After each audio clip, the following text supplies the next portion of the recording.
The కంజరింగ్ last rights movie అయితే చూసాను. Movie చూసిన తర్వాత ఒకే ఒక మాట అంటాను. మూవీ లిటిల్ బిట్ స్లోగా అయితే ఉంటుంది. బట్ హారర్ ఎలిమెంట్స్‌లో అలానే స్టోరీ పరంగా చూసుకుంటే మాత్రం నాకైతే మూవీ అయితే నచ్చింది. బట్ మూవీ వచ్చేసి చాలా స్లోగా ఉంటుంది. లిటరల్లీ ఇంటర్వెల్ ముందు కూడా మీకొచ్చేసి ఏం జరుగుతుంది? ఈ కాన్వర్జేషన్స్ మొత్తం మనకెందుకు అనిపిస్తూ ఉంటుంది. బట్ ఇంటర్వెల్ తర్వాత కొంచెం మనకు ఎక్సైట్‌మెంట్ అనేది వస్తుంది. అండ్ స్టార్టింగ్‌లో చూపించిన ఆ స్టోరీ బిల్డప్ మొత్తం మీకు వర్త్ ఇట్ అనిపిస్తది. లాస్ట్ 30 మినిట్స్ అనమాట. ఎందుకంటే స్టోరీ బిల్డప్ మొత్తం మనకు బిల్డ్ చేస్తూ ఉంటారు. సో ఇది సో మనకు ఆ దయ్యానికి లాస్ట్‌లో పాస్ట్‌లో ఉన్న మన హీరోయిన్‌కి లింక్ ఏంది?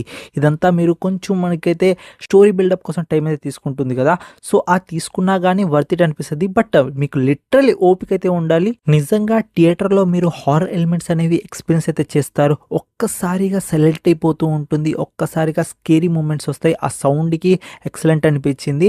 అండ్ మీరు కొన్ని సీన్స్ అయితే ఉంటాయి. ఎలాంటి సీన్స్ అంటే మిర్రర్‌లో దెయ్యాలు కనిపించే సీన్ గానీ, అలానే డాల్ సీన్ గానీ, అలానే మిర్రర్ సీన్ ఒకటుంటది. హీరోయిన్ కూతుర్ని పట్టుకునే సీను అదొకటి. అలానే మనకు హీరోయిన్ పాస్ట్ యంగేజ్‌లో డెలివరీ సీన్ ఒకటుంటది. అక్కడ గానీ మీరు ఖచ్చితంగా అయితే ఎక్స్‌పీరియన్స్ అయితే చేస్తారు.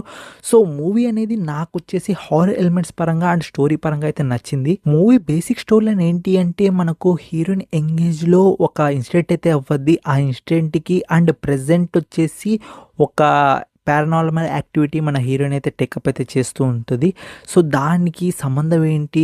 లాస్ట్‌కి ఏమైంది? అనేది మీరైతే సినిమాలో అయితే చూస్తారు. అండ్ మనకొచ్చేసి ఇందులో వచ్చేసి తన డాటర్ ఉంటుంది కదా! ఆ డాటర్ స్టోరీని కూడా వచ్చేసి మీరైతే చూస్తారు. సో నేను ఎలాంటి స్పాయిలర్స్ ఇవ్వడం లేదనుకుంటున్నాను. జస్ట్ బేసిక్ స్టోరీ అయితే చెప్పాను. మూవీలో పాజిటివ్ గురించి చెప్పాలనుకుంటే మెయిన్ స్టోరీ అంటాను. స్టోరీ వచ్చేసి పర్ఫెక్ట్‌గా అయితే కనెక్ట్ అయితే చేశారు. తన పాస్ట్‌కి అండ్ ఇప్పుడున్న డీమన్స్‌కి అండ్ ఇదంతా మీరైతే మూవీలో అయితే చూస్తారు. సో నాకు స్టోరీ పరంగా అయితే మూవీ అయితే నచ్చింది. అండ్ ఇంకో విషయం ఉంటుంది మూవీలో వచ్చేసి ఏంటి అంటే హారర్ ఎలిమెంట్స్ వచ్చేసి మీకు అనిపిస్తూ ఉంటుంది. ఇది ఇప్పుడు ఏదో ఒకటి అవ్వబోతుందిరా అని.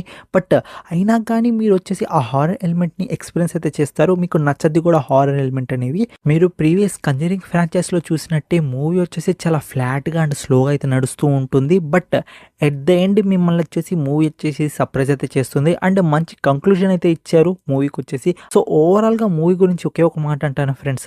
మూవీ అయితే స్లోగానే ఉంటుంది. బట్ ఆ స్లో మొత్తం మీకు వచ్చేసి లాస్ట్ ఎండిట్‌కి వర్త్ ఇట్ అనిపిస్తది. ఎందుకంటే మనం క్యారెక్టర్స్‌తో ఫెమిలియర్‌గా అయితే కనెక్ట్ అయినట్లయితే వాళ్ళకేమైనా గానీ మనం ఎమోషనల్‌గా వచ్చేసి కనెక్ట్ అవుతాం. సో అందుకోసం స్టోరీ బిల్డప్ అనేది చాలా స్లోగా అయితే తీసుకుపోయారు. ఎట్ ద ఎండ్ మిమ్మల్ని వచ్చేసి ఆ స్టోరీ అనేది కట్టిపడేస్తుంది. బట్ కొంచెం అయితే ఓపిక అయితే ఉండాలి మీకు. సో ఓవరాల్‌గా ఈ మూవీకి నా పర్సనల్ రేటింగ్ ఎంత అంటే